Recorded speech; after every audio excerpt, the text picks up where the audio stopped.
The first piece is called 10 Reasons Never to Fall for a Goddamn Poet. 1. Poets are mean people. They do not care about the pet rabbit Harris who got run over by your neighbor's car or the pink little fingers of your newborn nephew. They just want to scrutinize your conversation to the very last syllable of it, looking for metaphors to use in their poems. And then you shall be tossed aside as inconsequential as the doodles in the corners of the 7 standard moral science textbooks. 2. There is never enough attention for you. You could be talking about the sheer dilemma of not being able to find a gift for a colleague who is getting married the next week and they would not have heard a word of it. Instead, you'd find them looking at the footsteps in the mud beside the park bench and do not even wonder why. 3. Poets, they are poets. 4. They are people who have nothing but words. And you, oh you should always be a close second. The pens in their hands ooze words like filth that would latch onto your skin, like filth that would enter your pores and absorb every last remnant of them into the bloodstream where they shall keep flowing freely till the day comes when a paper cut from the letter of another lover shall spill your blood on freshly made sheets and the whole room shall reek of your presence. That is how they like to leave a mark, like a crime scene. 5. You will never be enough. Their eyes would keep wandering along the road, searching for subtle expressions that you would fail to notice. And much to your dismay, they will write about it. Those fecal beings, they will croon about how the half-shut eyes of a passerby reminds them of December breezes and read it aloud to you. And the jealousy, oh the jealousy, shall sizzle through your veins like molten rock. 6. Poets are bad with words, but good with ink.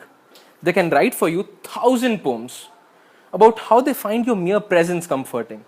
Like the subtle ticking of the clock on their bedroom wall at night that drags them back to reality from the horrors of their midnight musings. But that is all you would ever get. A piece of paper, painted with ink. But the lifeless clock and the musings have more words dedicated to them than you. 7. Poets are horrible people. They can and they would turn your world upside down. You would never realize when the shadow of their demons starts clawing onto your skin till one day you would find angry blisters right above your heart.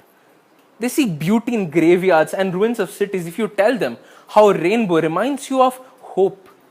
A poet shall tell you about a morrow's glory out of myriad colors.